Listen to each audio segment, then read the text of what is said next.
Good morning, everyone. Welcome to our Thursday assembly. When you were born, your parents had to do all sorts of things to make sure you were okay and everything was in order. They had to register your birth and officially record your name. They had to take you to the clinic and get you weighed and measured and vaccinated, and all sorts of things like that. When Jesus was born, it was quite different.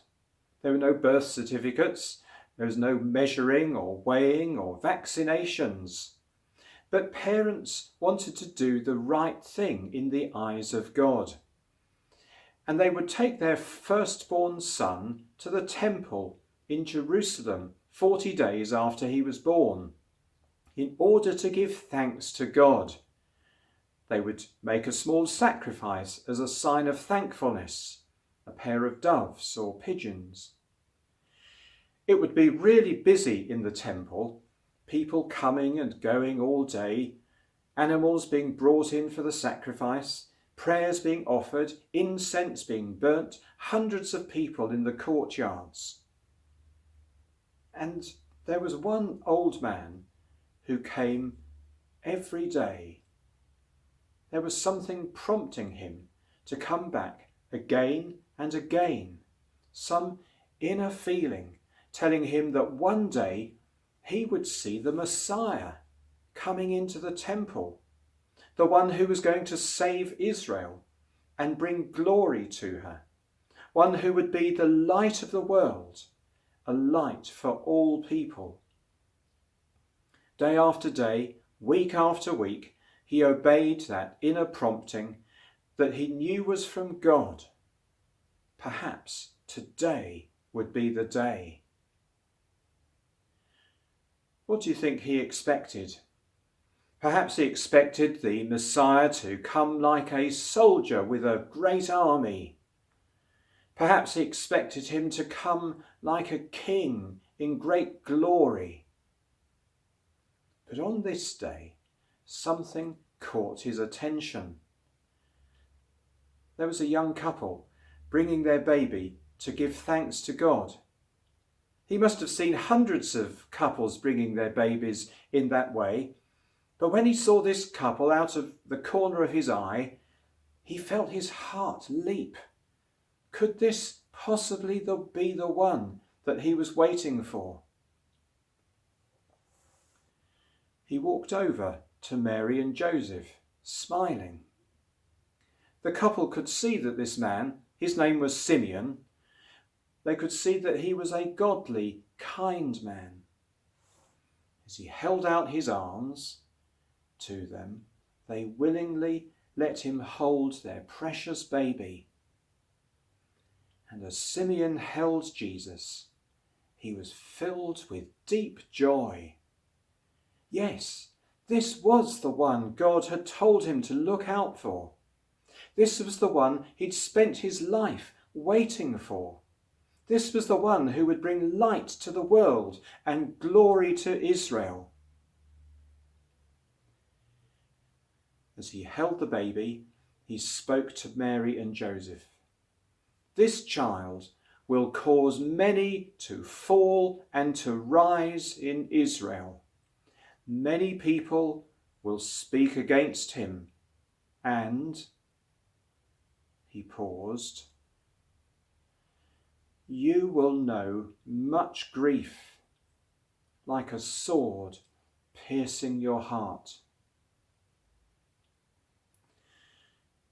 While he was speaking, an old lady called Anna, she was in her 80s, she came over, and she too was filled with joy when she saw the baby Jesus, and she gave thanks to God as well. Now I know that all parents want the best for their children, but I wonder how Mary and Joseph felt at these words. What did they mean? That many would rise and fall because of him? What was this grief that Simeon spoke about? Why was he and Anna, why were they filled with such joy?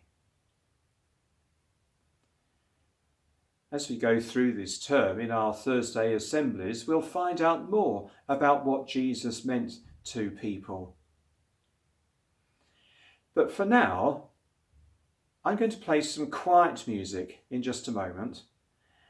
And I'd like you, when the music starts, to shut your eyes and imagine that scene in the temple.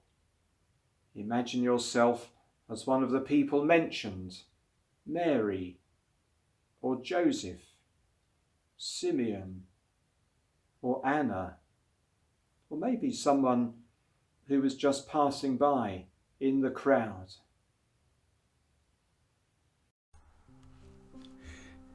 Now, as you imagine yourself in that scene at the temple, how do you feel about what's going on?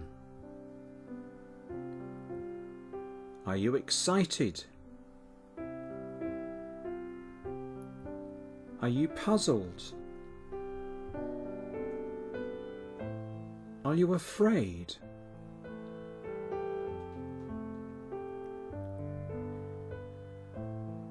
Just imagine the scenes, the people coming and going. Can you sense God at work here? What's God saying to you?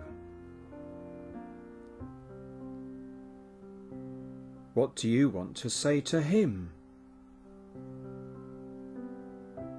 Just spend a moment quietly now.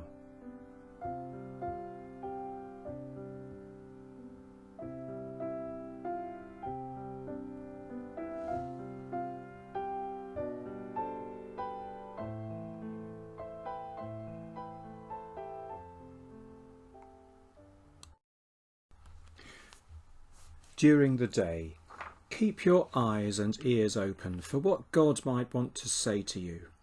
Perhaps He'll prompt you to pray for someone or say something kind to them. Perhaps He'll let you know how much He loves you.